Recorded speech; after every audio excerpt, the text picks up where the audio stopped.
Waman Jekka and welcome to another RMIT webinar. My name's Tarika and I work in the student recruitment team, domestic student recruitment, and today I'm joined by two of our ambassadors, Nathaniel studying the Bachelor of Game Design and also Faizan studying the Bachelor of Engineering, and we also have Daniel and Paris who'll be monitoring the chat today. So if you have any questions throughout this presentation, feel free to write it down. We also have a question and answer time at the end with our student panel. Before I begin, I would like to acknowledge the traditional owners of the land we are on today, and I'd like to pay my respects to those past, present, and emerging, and any Indigenous people watching today. So we'll get started.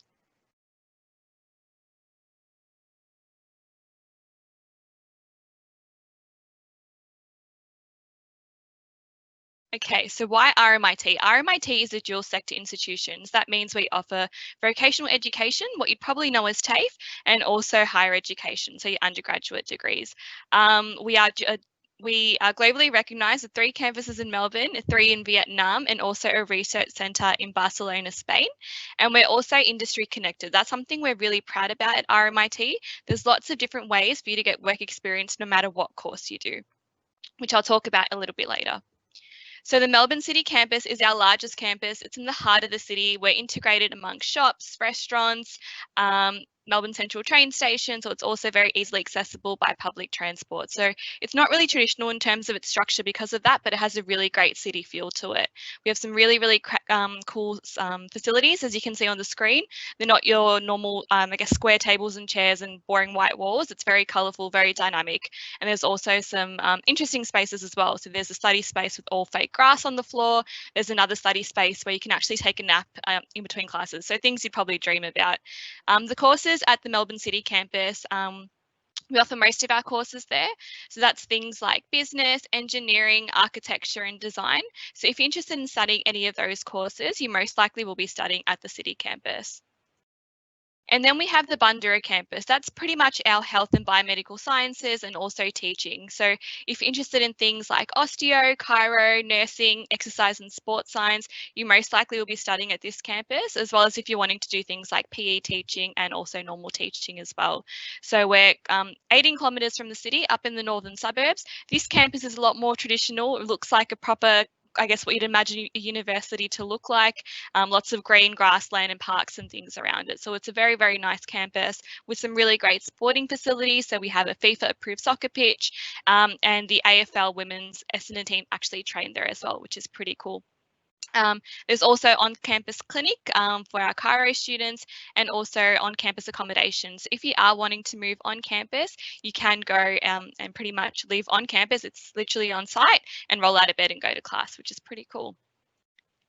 And the last Melbourne campus is the Brunswick campus. So that's pretty much all for all of our fashion programs and also industrial design. It's a very small niche campus, but it is very specialised for those particular design courses with all really, really great studios and facilities over there for you to be very creative and be very hands-on, which is required for those courses. It's about 5 kilometres from the CBD, also lots of public transport available around there and a lot of parking as well. And then we have the Vietnam campuses. So we have 2 in Ho Chi Minh City and 1 in Hanoi. So if you're up for a cross-cultural experience, it's a really great opportunity for you to go and study at one of our RMIT campuses in Vietnam. Some of the subjects you can study there are business and merchandising, some engineering, information systems, and communication and digital media. And it is all taught in English. So you don't need to learn another language, and it is at the same level as all of our courses here. Some of our teachers in Melbourne actually go to Vietnam and teach, and sometimes the Vietnamese teachers come and teach us here. So it's a really, really great kind of cross-cultural experience. But I guess if Vietnam isn't your thing, there are plenty of other opportunities for you to go and travel as a part of your course. We have 200 partner institutions in over 49 countries, so lots of options, as you can see in the images as well. So there's a few different ways you can go overseas. You can go on exchange.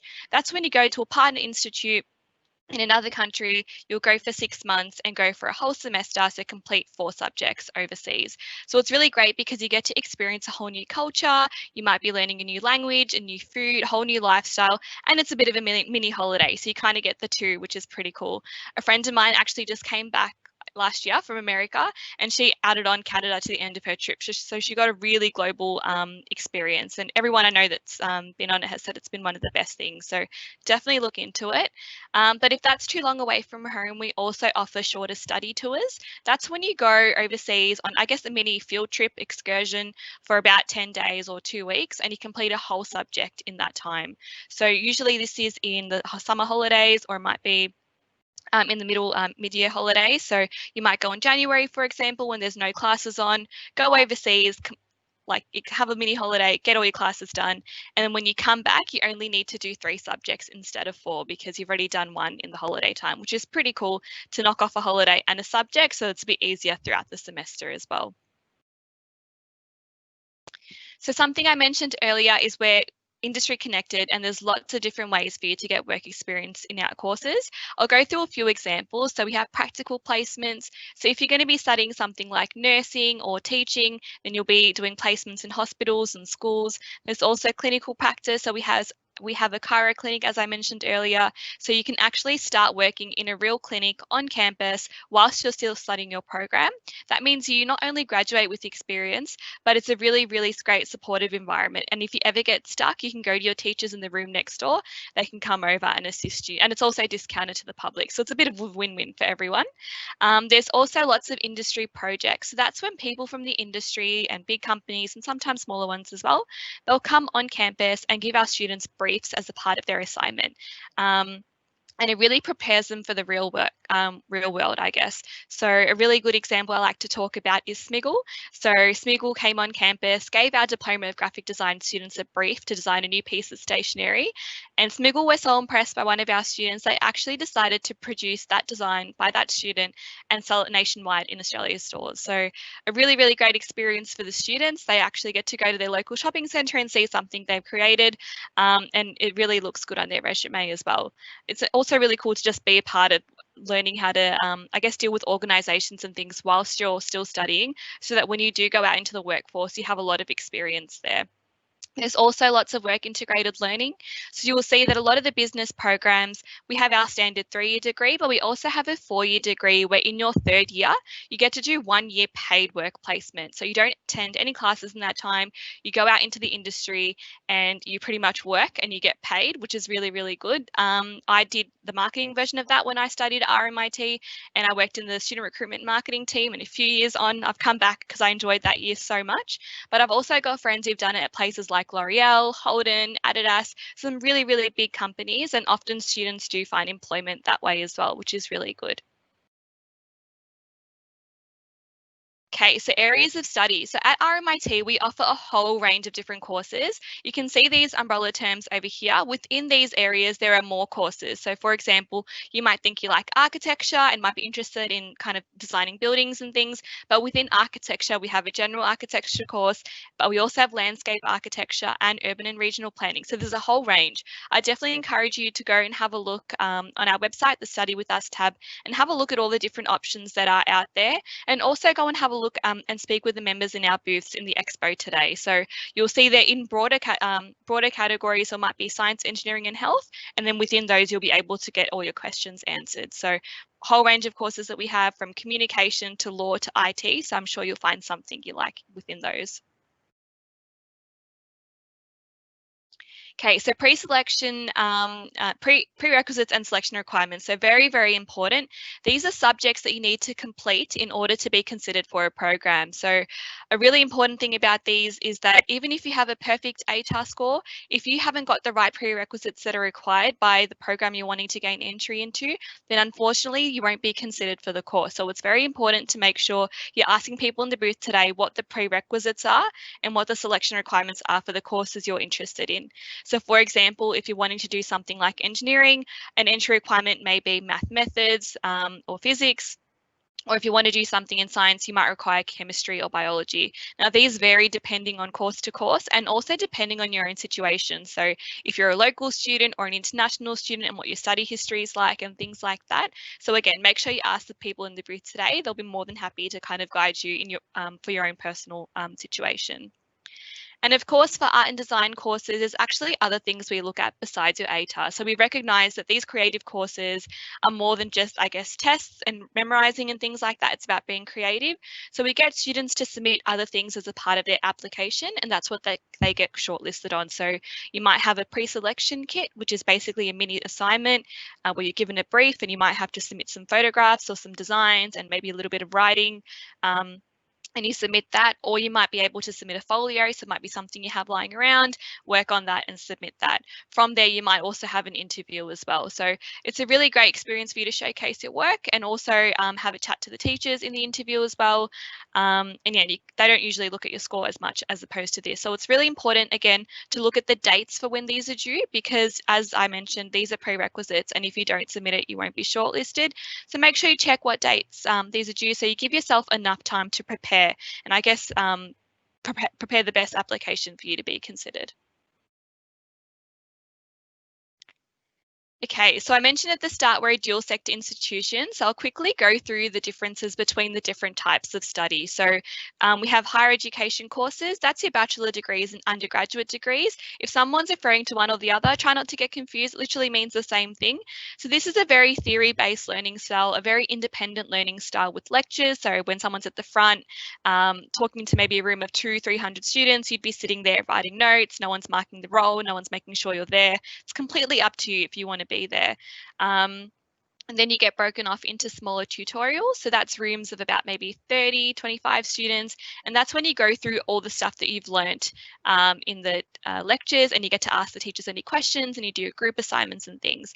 And then if you're doing something like a fashion course or a science course, you might also have labs and studios as well. So as I mentioned, it's very specialised theory, very independent learning, and you're only on campus usually for about 12 to 15 hours a week for these bachelor programs. So not a lot at all, but they do say for every hour you're on campus, you should be putting in 1 hour of homework. So it kind of works out to be double that with all the homework.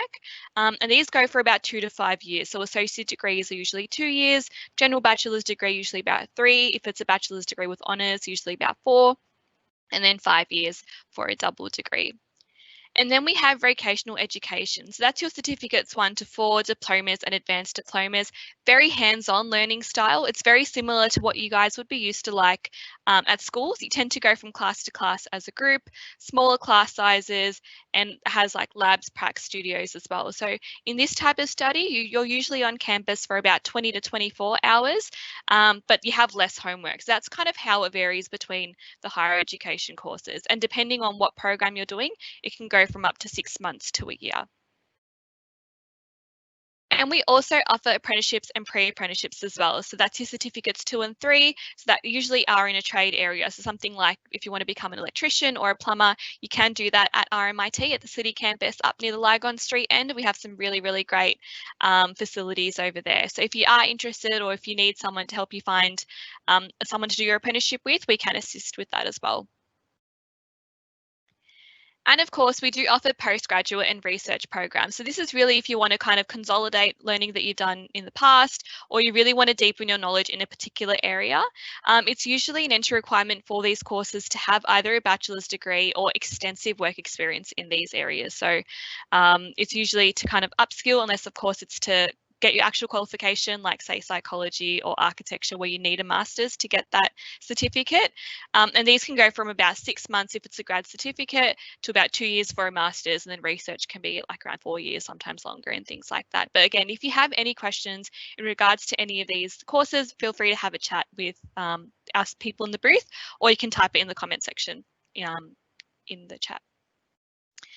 Okay, so we'll talk about pathways. So pathways are pretty much getting from where you are to where you want to be. So we have a basic engineering pathway example on the screen. This student completed year 12. They had the right ATAR score, they had the right prerequisite subjects, happy days, into the first year of their bachelor's degree, and then out into their dream career. But we understand that things don't always go to plan. You might not have gotten the right ATAR you were hoping for. You might have realised that you needed a certain prerequisite subject and you didn't select it. Or you might just want to start off in a more supported environment in a TAFE program before making that leap into a bachelor's degree.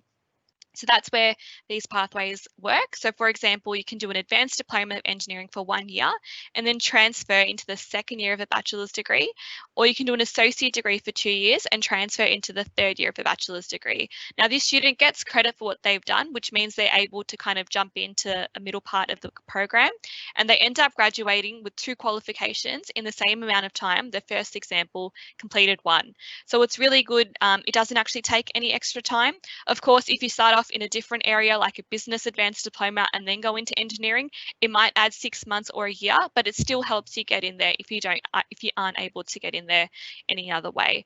Another really great thing about pathways is you can do an advanced diploma, start working in the industry part-time perhaps, and then come back and complete your degree. So you're in the industry earlier and you're also completing your qualification. And it's all the same facilities as our bachelor degree students. It's not like they're in another corner of the campus. It's all the same facilities, all the same classrooms, and sometimes even the same teachers as well.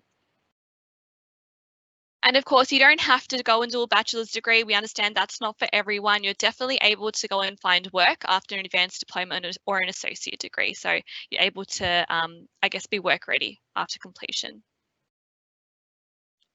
Okay, so for international students, there's some other pathway things that can assist you in helping you get into the program. So we have English Worldwide. So that's for you to successfully complete REW's English for Academic Purpose, and it allows you to gain direct university into the direct entry into the university without an English language test. So kind of works as a package that way.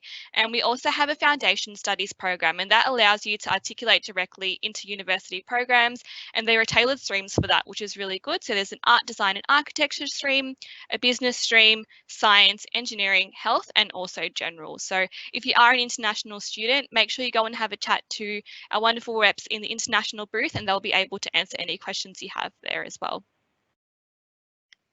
Okay, so I'm sure some of you might be interested in coming, either moving to Australia or moving to Melbourne or just closer to campus. And there's lots of different options in terms of accommodation. So as I mentioned, our Bundoora campus has its own campus on site, which is really nice. It's very nice as well. I actually went and visited there a few months ago, and it's actually really cool. It's a nice space. You often think university accommodation might be a bit dingy and a bit old, but as you can see in the images, it's a really, really cool, nice, vibrant space.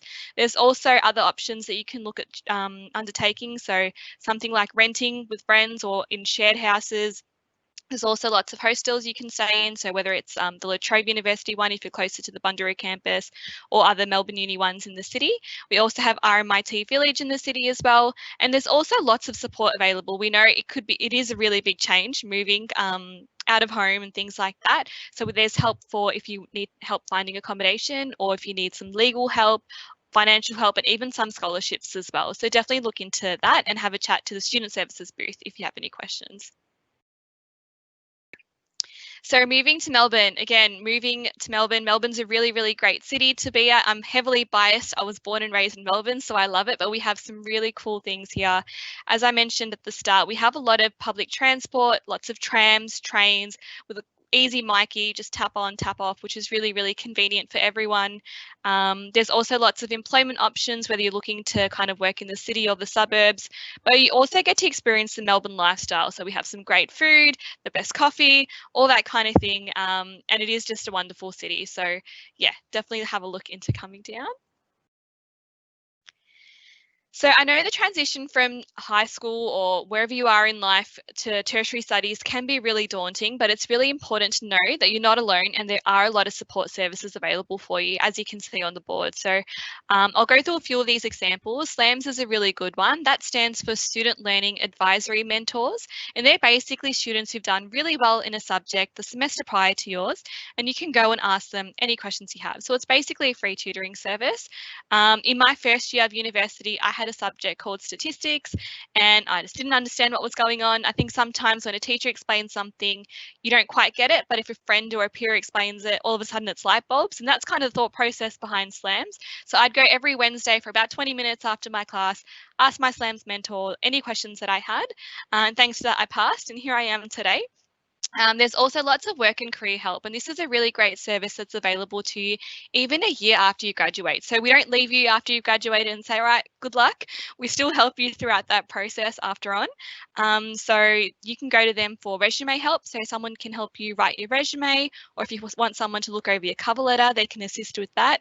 If you're someone who gets nervous for job interviews, you can even do mock interviews with them where you rock up in a suit and tie and pretend you have an interview. They'll ask you all the questions, tell you what needs improving, and they might invite you again for another practice round. And through that, you build your confidence. So it's not as daunting if you are doing it for the first time. There's also lots of counselling helps if you're having a difficult time, especially in situations now. If you're finding it difficult to work online, we have a whole team dedicated to assisting our students, and that's a free service as well.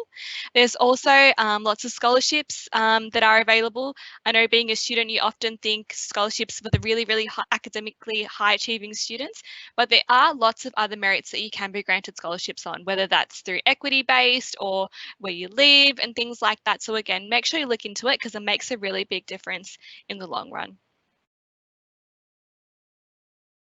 Okay, so we have some really cool students at RMIT, some really cool alumni that have gone on to do some great things, and we like to show them off. So we have James Wan, he's the director of all the Saw movies, and I think also Conjuring and Aquaman as well. So James actually started writing the script for the first Saw movie while he was studying at RMIT, and obviously we all know they've gone on to do lots of other movies after that and very, very successful.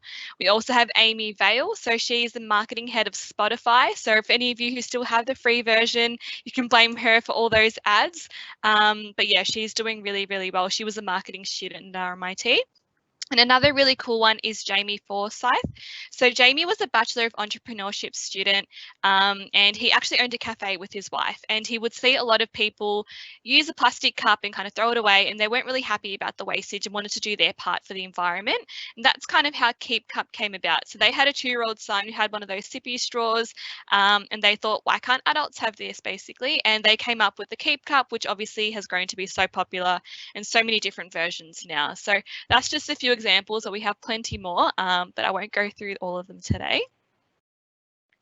And finally, I've gone through all the nitty-gritty stuff about studying at university, but it is a really fun time of your life. It's a big change from what you're doing. There's lots of sports and culture clubs you can get involved in. So you can join, like, for example, Ultimate Frisbee team or a cheerleading club. And it's a really great way for you to not only meet new people, but also meet new people outside of your course. So I know for me, being a business student, I only kind of hang out with the business kids, but this way you can put yourself out there, builds your confidence, and it's also great for networking as well. There's also lots of other arts and culture clubs you can join. So I think there's like a cheese lovers club or Dumbledore's Army, if Harry Potter's your thing. Pretty much anything you're into, you can find like-minded individuals. And if there's a course that you're really sorry, not a course. If there's a club that you're really interested in, you can actually sometimes ask the university, and they can sometimes fund you to help start up a new club as well, which is really cool. Also, lots of orientation and festival days. So we have a welcome day for all of our starting students at the start of the year, where it's basically one big street party. So the main strip of the city campus and all the other campuses, there's food trucks, there's music, there's dancing, and you can also sign up to all the clubs that day as well. So it's a really great party and a really, really great kind of introduction into university. So look out for that when you do come on campus.